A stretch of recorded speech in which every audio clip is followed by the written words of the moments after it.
we present deep implicit volume compression, motivated by the problem of compressing light performance capture. As you can see in this video, a subject is being reconstructed into 3D models by this capturing rig. The geometry and texture are then compressed and streamed over Wi-Fi to this laptop. This requires a 3D compression rate that is similar to traditional 2D video compression. There are a few existing solutions. Cole et al. In Draco are mesh compression algorithms. In contrast, our previous work from 2018 is volumetric compression with state-of-the-art efficiency and quality. However, the geometry compression part is not optimized end-to-end for optimal rate distortion trade-off. In addition, it compresses raw RGB camera streams for texture, which does not scale well with more cameras. In this paper, we provide a complete solution to compress both the geometry and texture. We follow the strategy of our previous work.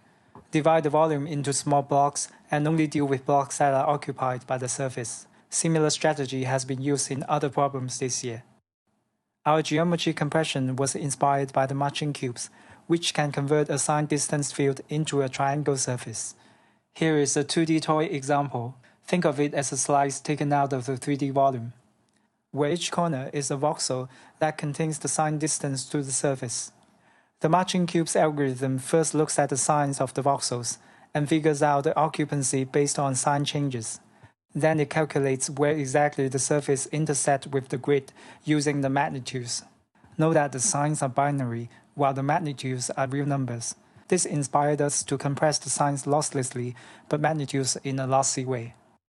This is our geometry compression pipeline, which contains a sign branch and a magnitude branch.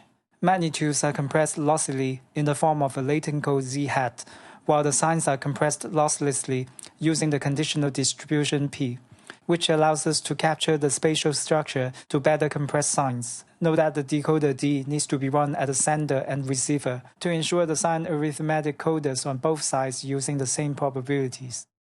Our loss function contains a distortion term and two rate terms for magnitudes and signs respectively.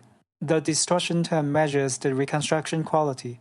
In particular, it measures the L2 difference of TSDF values between ground truth and reconstruction.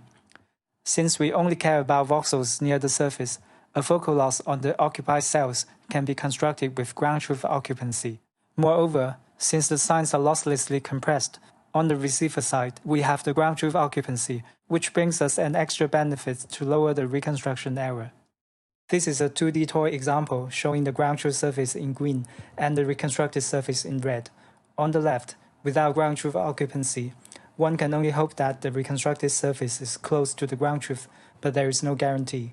In the middle figure, with the ground truth occupancy provided by the losslessly compressed signs, the reconstructed surface is guaranteed to be inside the same cell.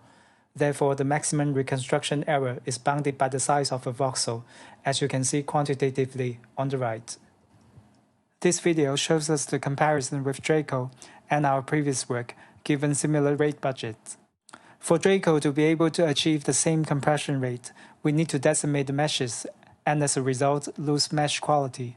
Our previous work suffers from block artifacts, while this work can achieve similar quality to ground truth. As to texture compression, an intuitive way is to convert the volumes to meshes with matching cubes, generate UV parameterization, and then compress the UV maps with a modern video compressor. However, as you can see in this video, there is no temporal consistency without expensive tracking, and this is not friendly for typical video encoders.